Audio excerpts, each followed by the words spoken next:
In today's video, I'm going to teach you how to cancel your Sam's Club membership. Now, maybe you've decided it's time to cut down on expenses, or perhaps you just don't need the service anymore. Whatever the reason, I'm here to guide you through the process smoothly.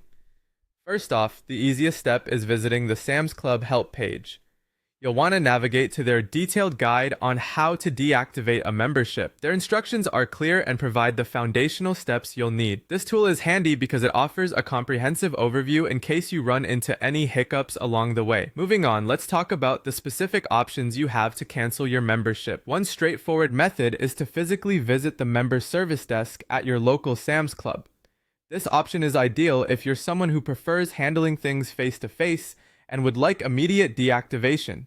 When you arrive, the knowledgeable staff can assist you right on the spot, ensuring everything is sorted before you leave. If visiting in person doesn't fit into your schedule, don't worry. The process can also be done over the phone. You can call Sam's Club's customer service at the official hotline they provide. Make sure you have your membership details handy, as the representative will likely need to verify your information to proceed with the cancellation. Prefer a digital option? You're in luck.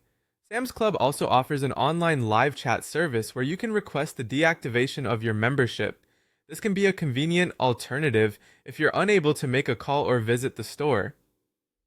Simply head over to their help page where you can start a chat with one of their representatives. Again, be prepared to provide your membership info to make the process smooth and efficient.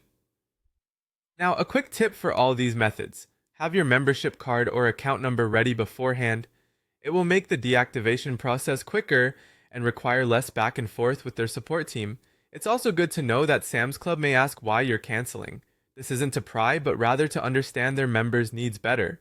Feel free to share your reasons or decline to answer. It's entirely up to you. To wrap up, whether you choose to go in person, call, or chat online, canceling your Sam's Club membership should be straightforward. I hope this video has simplified the process for you. Remember, customer service is there to help, so never hesitate to reach out to them if you have any questions or need further assistance. Thanks for tuning in,